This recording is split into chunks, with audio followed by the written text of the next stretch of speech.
Hey, how y'all doing? This message is out to Ashton Kutcher. Just wanted to give you props and all accolades for your movie production companies, Katalyst Production. You know, you guys, you're doing a lot of great things with the Butterfly Effect and Punked and all the other great movies you guys have made over the years.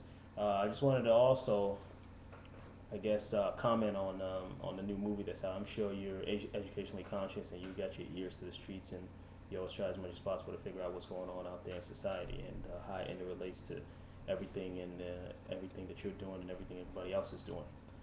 Tweeter King, you know, more props to you.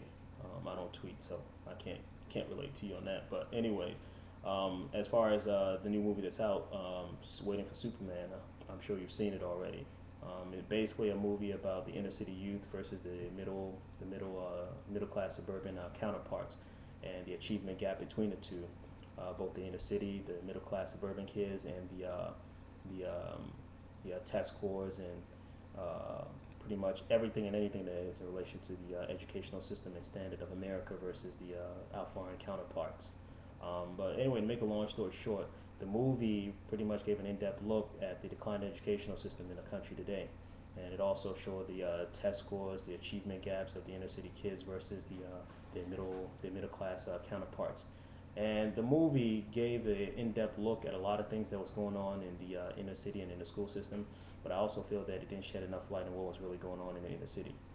In the inner city, there's a lot of different environmental factors that affect these kids. You got their parents that's on drugs. You got the teenage parents. Maybe maybe one of them gets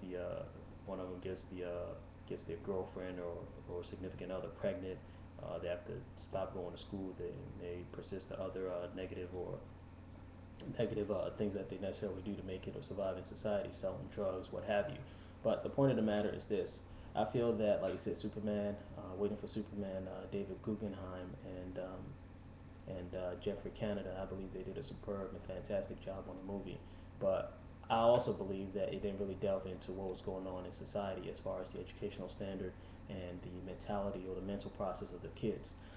Now, both myself and you are probably within the same age group, and you know, we grew up in probably totally different societies. I grew up in the inner city. I went to DC schools, and trust me when I tell you, it wasn't an easy process. And based on the educational system or standard that you had as well, I know you did pretty well in school. But at the same time, I know you probably have friends and people you socialize with that weren't doing as good as you in school. And it didn't really, and the things that you guys did outside of school or within school or whatever wasn't the norm or the conventional thing that everybody else does. But anyways, it's what I'm trying to say, Ashton, is this: the movie Waiting for Superman didn't really go in depth into details about all the necessary things that happens in the inner city or all the necessary thing that happens in the middle class suburban areas. It really didn't. It just, I believe, shed a light on the general idea or the vague idea of what everyone assumes happened or what everyone assumes occurs within the inner city or the middle class suburbia.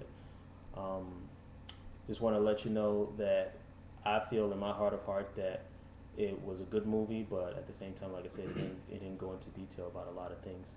I wrote a screenplay about 5 years ago entitled Inner City High. This screenplay captures the very epitome of what goes on in society as far as the educational standard of the children, of what goes on with the kids, both in school and out of school, and it just delves into a lot of different things that really tells the full story or gives you a full description of what's going on out there in society right now that a lot of these movies in Hollywood don't. To be honest with you, I mean, I know you know this probably better than anyone. You're in Hollywood. You're part of that Hollywood atmosphere. That a lot of things right now in Hollywood is just pure trash. You know, there's no originality. You got a lot of pencil pushers and a lot of paper shufflers, and a lot of fat cats that just sit behind the desk and just come up with different ideas and just automatically assume the idea is going to work. It's like a roll of the dice. You know, it's like being in Vegas. Hey, you know what? We got this movie called the Big Boys. You know, let's put it out there. My little 5-year-old daughter wrote it. It's great. Come on, let's make a movie out of it. Let's spend 20, 50, $100 million on the production and watch it flop. And when it flops or whatever, they point accusing fingers as to why the movie didn't succeed. The point is this, Ashton. Um, you need originality. You need someone that's going to give you some kind of material that's original, that's authentic, that's not full of this Hollywood he said, she said, you know. And I believe that's what's missing in the movie industry right now. And I believe my script, Inner City High, sheds a light on all those things that happens in society, that happens especially with the kids. You know, I know you're a kid at heart. You know, like I said, I give a lot of props to you for doing punk. And you know, a lot of us kids growing up, we watched that. You know, we watched punk, we watched so many of the different movies that you did as well. You know, so you understand the struggle of the youth. You understand what it's like, you know, having parents that don't understand you. You know what it's like going to school on a day-to-day basis and experiencing different things that you don't normally experience, or that our parents didn't normally experience when they were in school. So my hat goes off to you, but at the same time, I believe that my script or my screenplay that I've written, it goes into details about a lot of things that happens in society and with the children. And who better to capture the children's attention than you?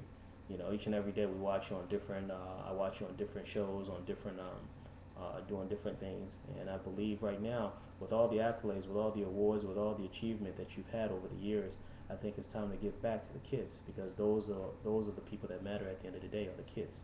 You know, forget Hollywood, forget the Grammys, forget the Tonys, the Oscars, or whatever award you wanna put up there. You know, it's all about the kids. And like the movie you did, The Butterfly Effect, one little thing that we can do that really make a difference in society, whether it's a movie, whether it's just saying something to someone that transcends into something totally different, you know. And I believe my screenplay is it. I believe Waiting for Superman was a marvelous, it was an ingenious movie that created this awareness in society about our children and what was going on with the future generation. But I believe also my screenplay is going to start a revolutionary movement that's going to make changes in society. And I think Oprah Winfrey said it best when she said, each and every individual in this world wants to be validated for something. You know, and my question to you is, what's your validity? Are you going to be validated for all the accolades and all the shows and all the money that you've made over the years in Hollywood, or are you going to be validated for giving back to the children, both the inner city, the middle class, and just children in general? So that's my challenge to you, Ashton. Get at me, FEYI02 at AOL.com.